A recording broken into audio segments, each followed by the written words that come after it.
Good morning, everybody. Welcome to Ticker Highlight Show. We are going live with Mark in 5, 4, 3, 2. Good morning, everybody. Good afternoon to my friends across the pond. Welcome to the Ticker Highlight Show / State of the Market Show. I am Mark Sebastian. I am your only option. In today's session, I am going to talk about what happened over the weekend real briefly and what it means for markets. I'm then going to bring on, I'm then going to run through our 8 picks for we like, for we don't like. Then I'm going to bring on our own Frank Gregory, and we're going to talk a little bit more about Iran and the big news in USA Rare Earth overnight of them acquiring a major rare earth mine in South America. So, and who better to discuss that than the man that brought them public, our own Frank Gregory, right? So we got a power-packed show for you guys this morning. Let's dig in. So I want to talk about, the news over the weekend. The Straits closed again, right? We got a absolutely massive rally on Friday, right? We were up 1.25% in the S&P. The Dow was up nearly 2%. Q's up over 1.25%. We closed at new all-time highs yet again. Pretty stunning when you consider where we have been. The move we made off the low on March 30th has been absolutely stunning. In the S&P, we closed on March 30th, 63.43. At our high, we were at 61.26. It's almost a 900-point move between the close of business March 30th and the close on the 17th. You don't typically see moves like that. Last time I saw a ripple like that was 2020 coming out of COVID. So what gives? Iran is still going on. The Strait is still closed. And here we are, S&P, new all-time high. QQQ. New, I believe, oops, sorry, folks. I believe this is a new all-time high, too. It is.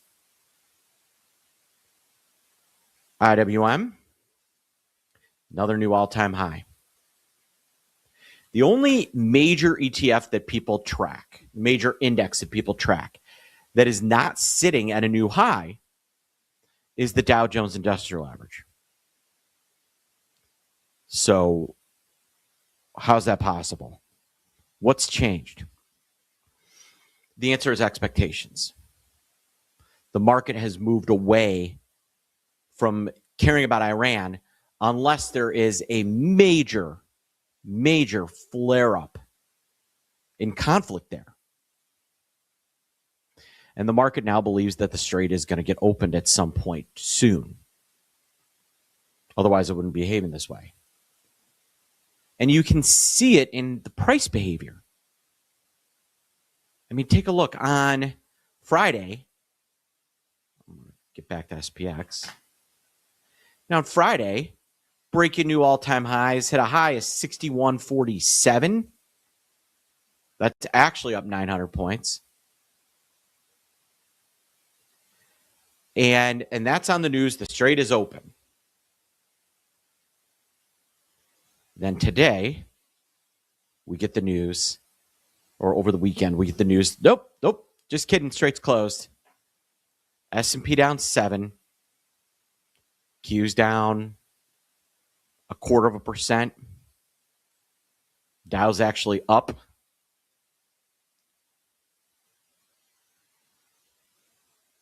Yes, there is still conflict in the Middle East.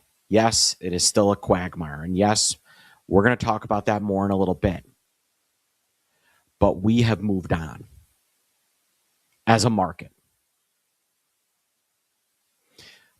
And yes, we are at all-time highs. But there is tons of opportunity out there. It is a stock picker's market. I was talking to my friend Tim Colby, our head of macro trading, And this was a piece of information I thought really fascinating. 60% of stocks are above their 250-day moving averages, which means 40% of names are still below their 250-day period, 50-day moving averages. The market is bifurcated. We saw a flight to quality and a flight to some of the top end, but there's still a lot of names out there for the taking that are inexpensive if you know where to find them. This is a textbook case of a stock picker's market. You know, people have a chunk of their money indexes, they're feeling great. But then they've got their individual portfolios of the names they really like. And I see people lost in that area over and over and over again. What do I buy? Where can I get a little bit of alpha out of this market? And that's why we have our ticker highlight show here every day or every week, so that you guys can see what name, where we're seeing opportunity. So I'm going to run through 4 names we like and 4 names we don't like. Then, after I'm done talking to Frank, myself, Leisha, Hans, and Andrew, we're going to go behind the paywall to our Ticker Highlight Show premium room, and we're going to then pick one of these names to trade. And with the goal being in today, out by Friday. We've shown a lot of success with that. And that's because it continues to be a stock picker's market. So what I'm going to do is real quickly, I'm going to run down the names we like and the names we don't. And I'll start with me. And my first name I like, and yes, I know it's on a tear, it's Intel. And yes, Intel is down 4% today. Intel has earnings on Thursday. They're making all kinds of deals. The foundry piece that I've been talking about is finally starting to have meaningful outcomes for Intel. The stock is back above $300 billion. Heck, starting to catch it back up to AMD. Now remember, Intel was worth 10 AMDs for about 20 years. AMD caught them and passed them. AMD is now $450 billion. Intel's sitting at $343 billion. This is a name that ahead of earnings Thursday after the close, I expect to be over $70. So I see at least $5 of upside there. Next one we love. This is from Leisha. She likes iBit. And yes, it is down. Bitcoin is maybe the ultimate risk-on asset. And if the market is moving on from Iran and things are to calm down there and we're going to get a peace deal, it could set up a really nice run for Bitcoin. And iBit is a good way to play it. Up next is Hans, and that is Netflix. Netflix did get kneecapped on their earnings last week. Down a little bit more today. But here's the good news. It's still well above where it was after that last abysmal earnings report. Seems to have found some footing. And, their earnings weren't great, but they're doing a lot of good stuff, launching more NFL, more live events. And I think that this is a tradable bottom in Netflix. So I agree with Hans. I'm not sure today's the day to jump in, but I do like Netflix. And last but not least, and this might be my favorite one of the group, is Blackstone. This was a baby out with the bathwater trade. And what do I mean by that? The other story beyond Iran that has been discussed to exhaustion has been private credit markets. If interest rates are going to pick up and we're going to see interest rates start to fall, that's going to take some of the pain off private credit. Some of the deals they're starting to make. You could see Blackstone, which was never really in a real trouble in this business. It might be due for a real run here. In January, Blackstone was $165. See what I mean by opportunity? There might be $30 of upside in this thing in short order.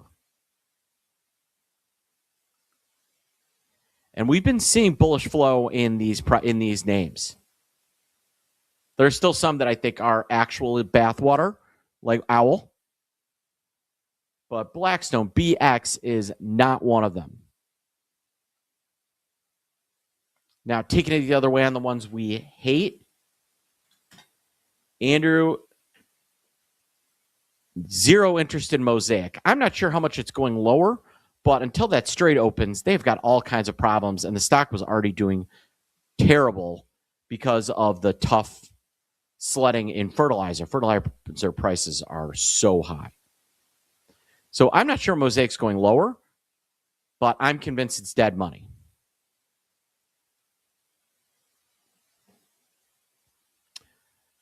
Up next, we have Hans with Shopify. And, I'm interested to see whether he still believes that in the downside on Shopify. It's had a nice little run here, but they are, they are at real risk with what AI can do. So behind the paywall, Hans is going to really break down what he doesn't like about Shopify. And I'm excited to hear his insight because he's always insightful when it comes to it. Leisha, Wells Fargo, and I could not agree more. I've said this several times, but 25 years ago,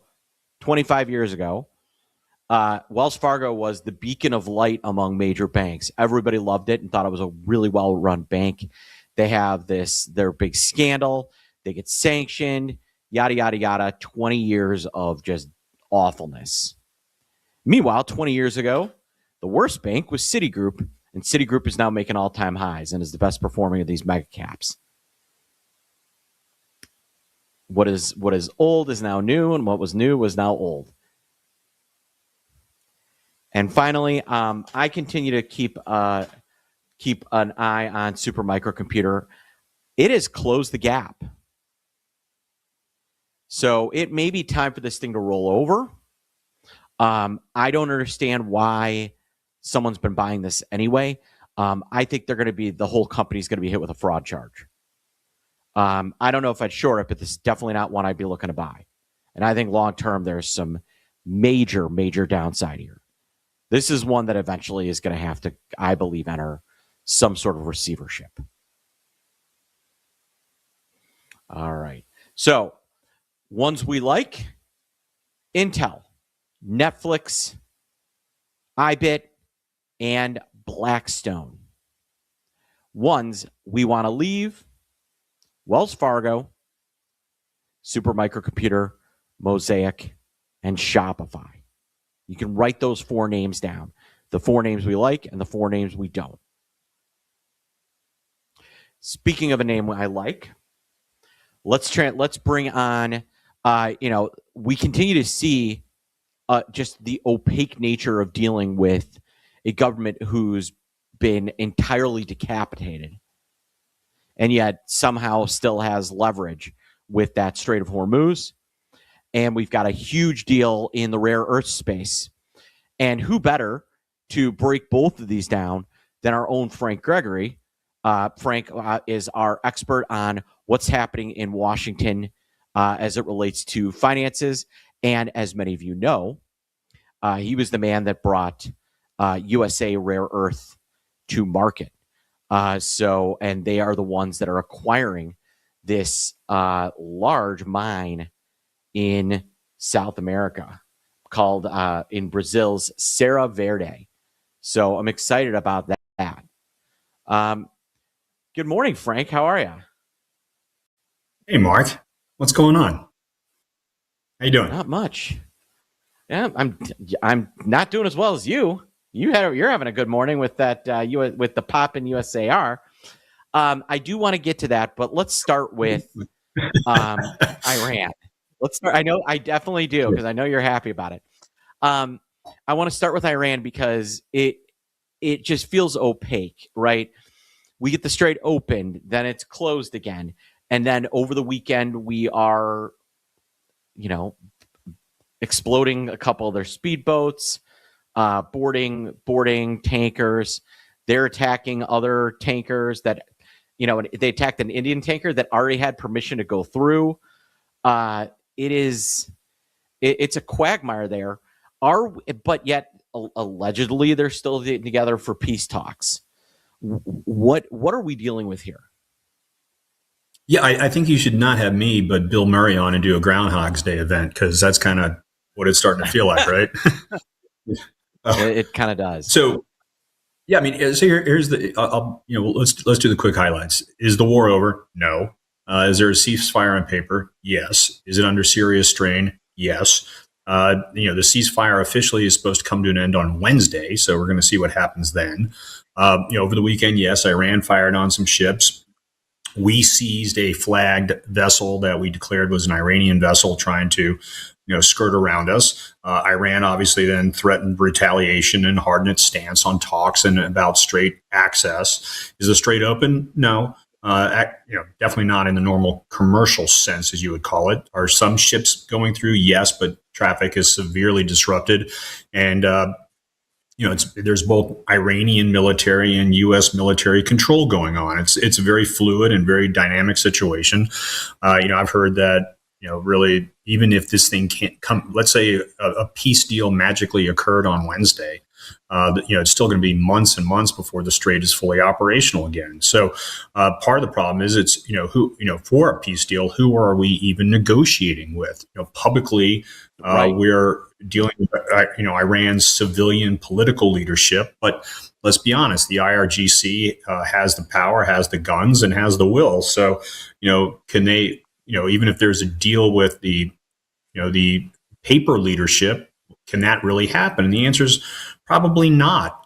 You actually brought it up. It's what is being said. And I was talking with a buddy of mine over the weekend who he actually came out of Iran in in 79 with his family. Then he was CIA station chief. So he's pretty deep on the issue. And, and he really, was talking about, you got to be careful with the Iranians, because there's a term in Persian culture called taraf, and it simply means it's layered politeness, indirection, and social positioning, where the surface answer is not really the real answer. So people in the know believe that whatever deal is reached, that's actually the starting point of a deal in Iranian culture.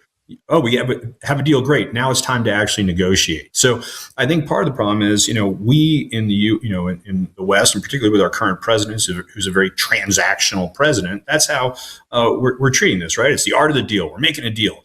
Well, the Iranians don't look at it like that. So I think there's going to be a lot more layers to this deal than what, we in the West might perceive. Yeah. One of the things that I'm hearing from kind of my friends in the military is that part of what is holding up this deal is that the IRGC is deathly afraid of losing power, and that all of their leadership will be strung out if a peace deal actually comes to fruition here, and that a lot of this hung a lot of people. Trouble is power is trying to hang out of power. Oh, 100%. I mean, look, this is a as we've said before, right? The rabid dog will bite everybody to not be put down. And that's what is kind of occurring. I mean, this is a regime that, has killed in the last year 60,000 of its own citizens. This is a regime that has been absolutely brutal. I mean, they've been executing, they've executed protesters in the last week still. I mean, this is a very hardline group, and keep in mind they were always their sect of Islam was always just 10% of Iran. So this has been a minority group that's been in control for 50 years. So I would certainly either they are maintaining control or sneaking out at night and getting the heck across some border somewhere. I mean, those are their only choices at this point. All right. Well, to that point of like I said at the top, I feel like that straight's that we're making. Do you predict that we're going to have something happen here that will markets are liking, or do you think that we could roll back over and eventually have troops on the ground? And I'll leave you at that. I won't hold you to it anymore. No. I think that there's enough military control going on right now that we can maintain the semblance of peace, if you will. I think that we can prevent large scale, conflict at this point.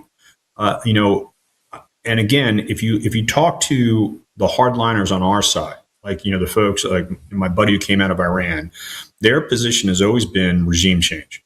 This whole idea of negotiating with this group and just coming to a peace deal without substantial regime change, or at least control where it's no longer the IRGC running, but it is in fact a civilian political, sanctioned government. That's the only acceptable outcome. Certainly, if you talk to our allies in the Middle East, Israel, that's their outcome. So I think this is all still. Do we make this stretch out enough that there is the ability for the people on the ground, and the people on the ground being the Iranians themselves, to take control back of their country? All right. Well, yeah, that's the hope. Speaking of hope, really not hope. This is an actual outcome from that hope.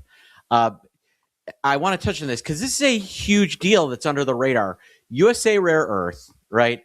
Just last week, they produced their first magnet here in the United States. That is huge, folks. Magnets control everything from computers to refrigerators, you name it. They're really very important in operating everything we do here.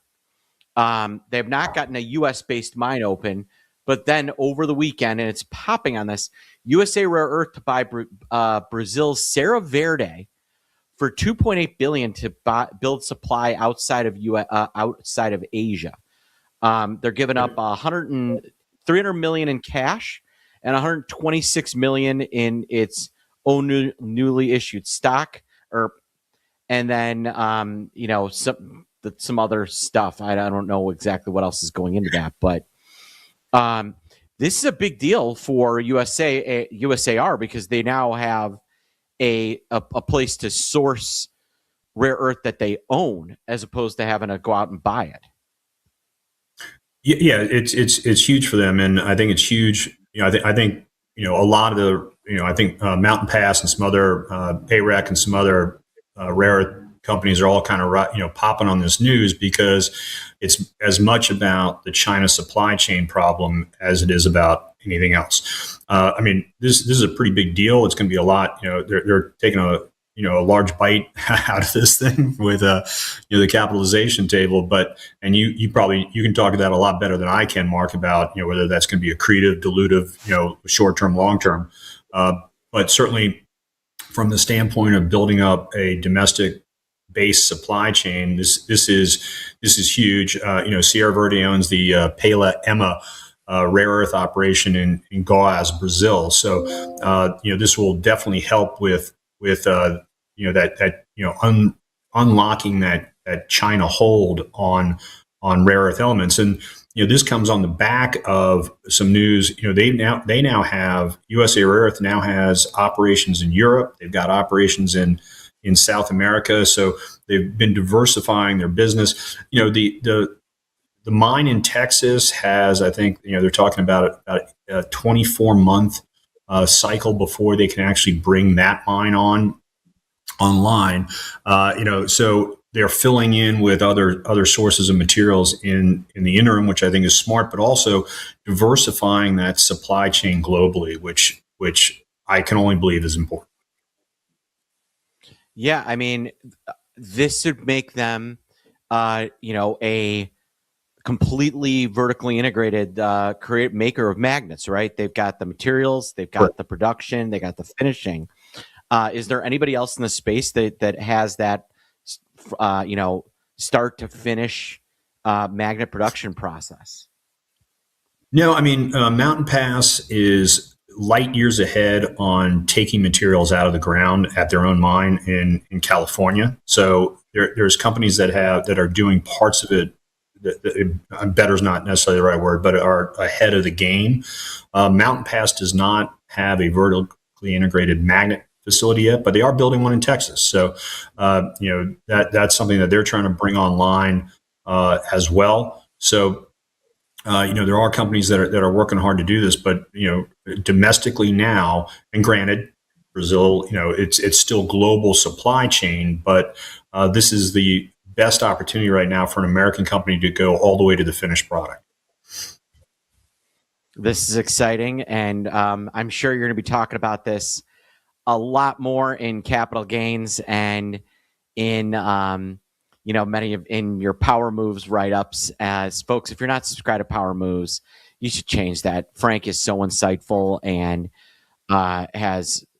brings so much thought and analysis and really great ideas to you guys, and there's zero cost to this letter that he writes. So if you're not already a subscriber, come check it out. Frank, thanks for joining me this morning, and hopefully you and I can arrange a trip to Rome to go watch Villanova school up Notre Dame and some basketball with you, me, and Leo. I've been waiting for the inside track on those tickets from you, Mark. So let's go do it.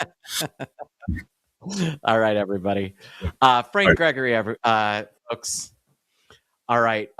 As we head into our ticker highlight show, folks, it is S&P is still basically where we started. We're down 13.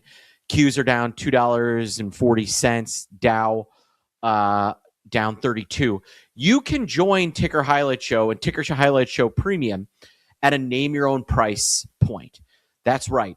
Every week, 4 experts, myself, Andrew T. Giovinazzi, Leisha Leslie, and Hans Albrecht, we break down 4 names, one we each like, one we each want to leave, and we come up with a trade, either long or short, based on that list of 8. What's the cost of this? You can pick. It's like choose your own adventure, but it's choose your own price. If you want to pay $5 a month for access to this weekly show, you can. If you want to pay $1,000 a month for access to this weekly show, you can. But we set this price to make it as attainable to anybody out there as possible. Heck, you pay $1 if you want. But I am going to go directly behind into the Ticker Highlight Show Premium Room immediately following this, and the 4 of us are going to break down. We're going to break down the 4 names that we like. Leisha likes Bitcoin. I like Intel. Andrew likes Blackstone. Hans likes Netflix. And we're going to break down the 4 we want to leave: Wells Fargo, Supermicro, Mosaic, and Shopify. So if you'd like to join the Ticker Highlight Show Premium, you can click the link right here and join the 4 of us. So with that, folks, I will be back tomorrow at 10 a.m. as I am every day for our State of the Market show. So I am Mark Sebastian. I hope you guys have an amazing trading week. Thank you for being here. And as always, thank you, Amin. Have a great day.